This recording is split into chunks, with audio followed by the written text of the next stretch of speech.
That's right. Like I said, we are back.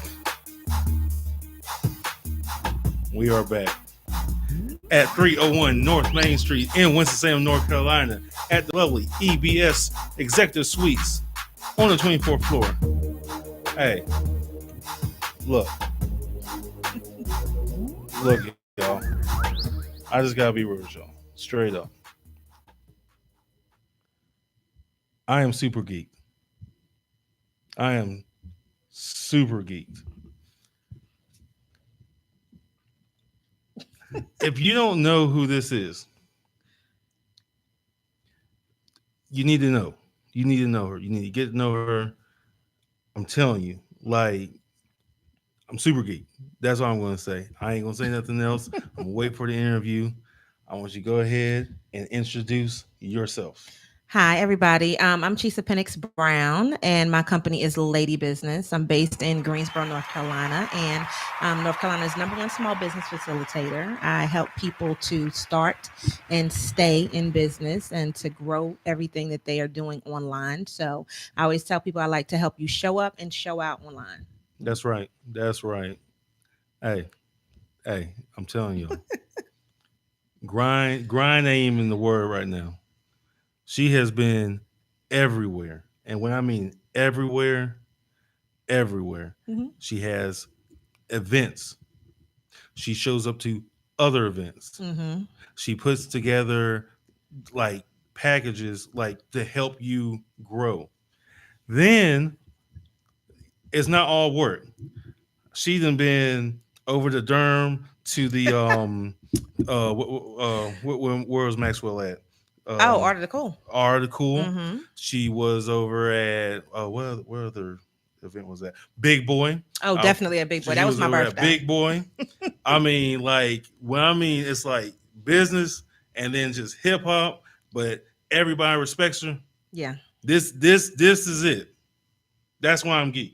Well, that's a good. No, but you got to realize hip hop is business. That's and right. I think that when you come from a certain generation, and it's so funny, especially with this current time, with this whole king of R&B kind of conversation that's going on, and somebody is honestly losing their mind right now. Who is it? The person that claims that they're the king of R&B. I'm not even going to give him he's not even going to get the name that he's what his real name is. I'm going to leave that alone. But I think that it's an energy that comes from it. And so I'm from New York. So being from New York definitely gives you a different perspective on things.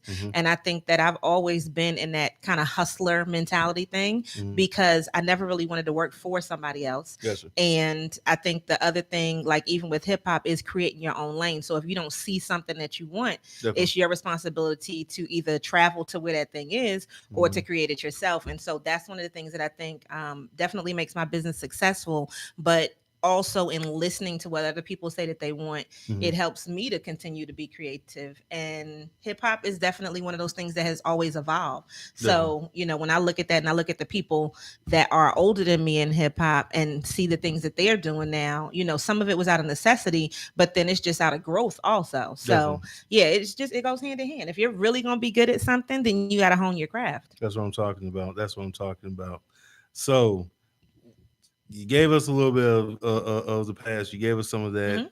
I want to know right now, as far as business wise, like what do you do as far as when it comes to helping out folk, as to grow? Well, the biggest thing I think is for people to really analyze what they're doing now. So what's working? Are you actually started, or is this somewhere it's just a thought process? So let's go from the basic. If I'm going from the basic, where a person's like, I think I want to start a business, my first thing to them is always, well, you need to say you're in business. Because when you say I'm thinking about, I'm kinda, I might, it doesn't give that same level of confidence when you say I am in business. I own this. I am the whatever it is, CEO or the creator or the founder of something. So I think that mindset needs to be there. Then when you say, okay, well, I am in business. All right. So, are you making money?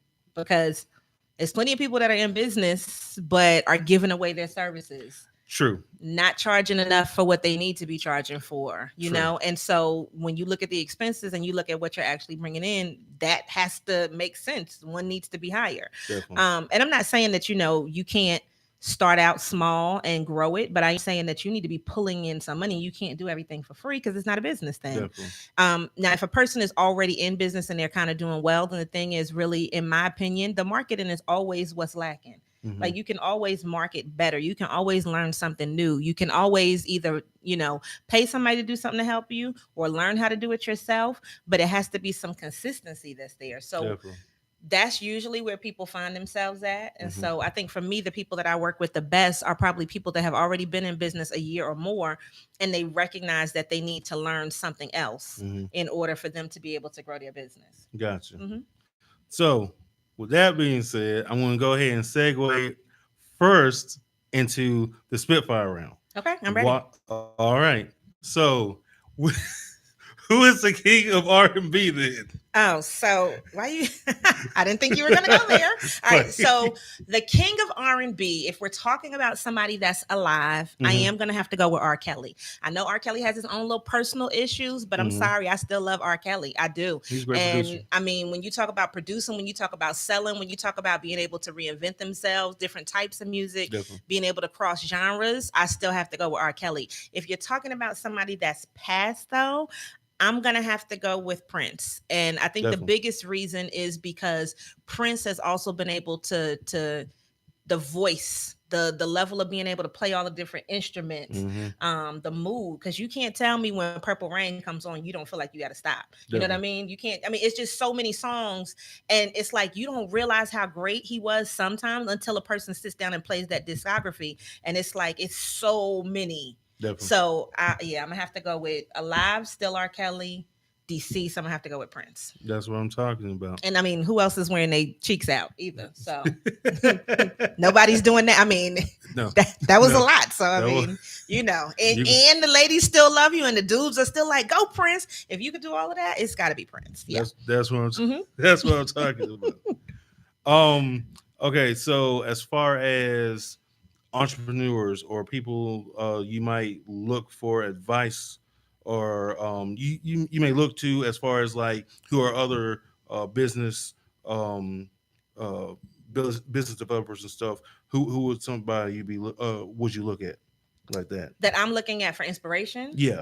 I look at people that are in the same similar type of situation, but they've done stuff that is not exactly the same. So I look at typically Black women that I know that are actually self-made, and they really are self-made. Not somebody gave them $1 million to start, and but are really shady boots all the time. Yes, we have a T-shirt that says Petty University. Oh man, I mean, yes, but a person that's really self-made. So one person that I look up to is definitely going to be Tiffany Alashay of the Budgetnista, because I remember when she started, and then to be able to see where she's been able to grow, she's always a good reference. And I would say recently, I would say Sharice Jones of Sassy Jones Boutique, because I know where she was a year ago, and then I'm able to see the transformation and just see the branding. And I think that those are the types of women, when I look at that, they're in that same age bracket where they're 30 to maybe 40 years old, and they're being able to not just transform themselves and their money,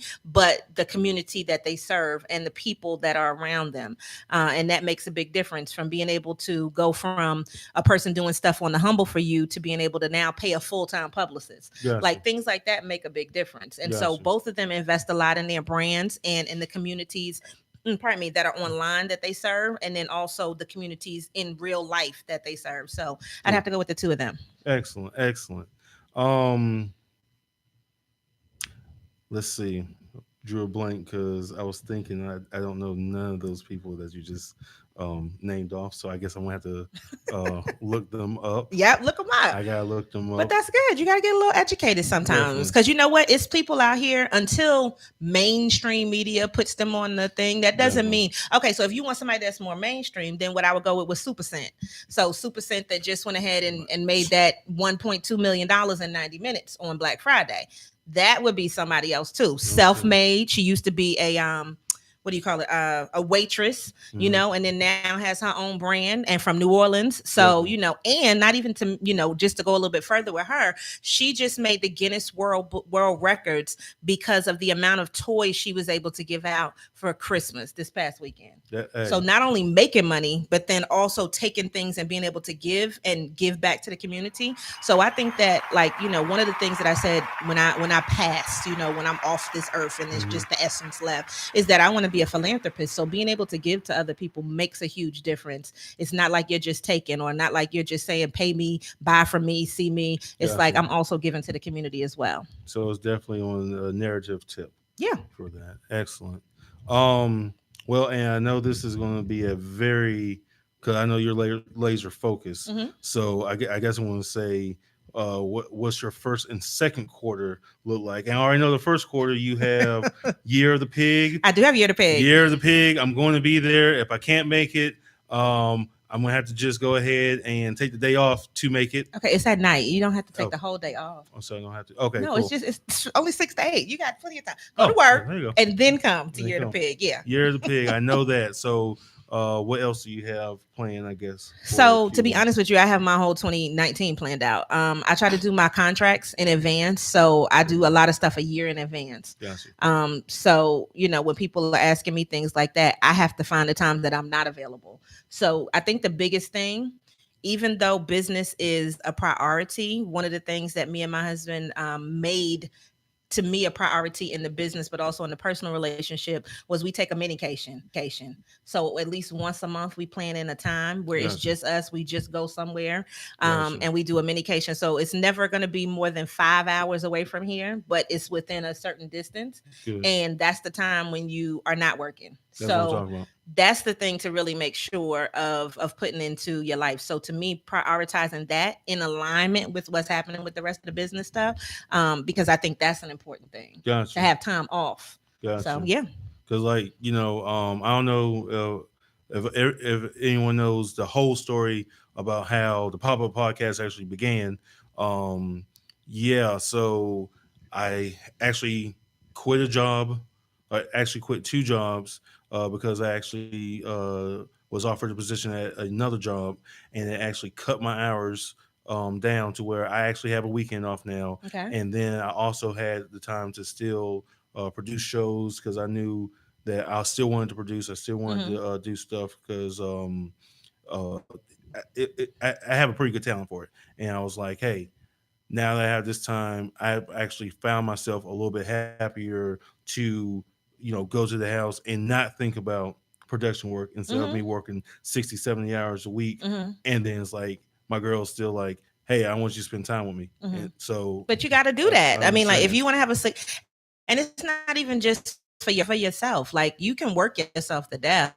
Yeah. And the day that you're gone, okay, did those people miss you? You know, and I'm not saying that people wouldn't miss you, but I'm just saying, you know, I think you owe it to yourself. And one of the things, like I told people, was like, what's your marketing mantra for next year? Or you could say your business mantra. Yes. And mine is that my business deserves to be seen. So if that's the case, then I still need to make time for my personal life, because I deserve to be able to relax and rejuvenate so I can give what my business needs. Definitely. So, you know, I deserve to have time off. I deserve to put in my all when it's time to go to work and go do that. So I think that just knowing, if you want certain things, you know, you have to put that effort into it, but you also need to rest. That's what I'm talking about.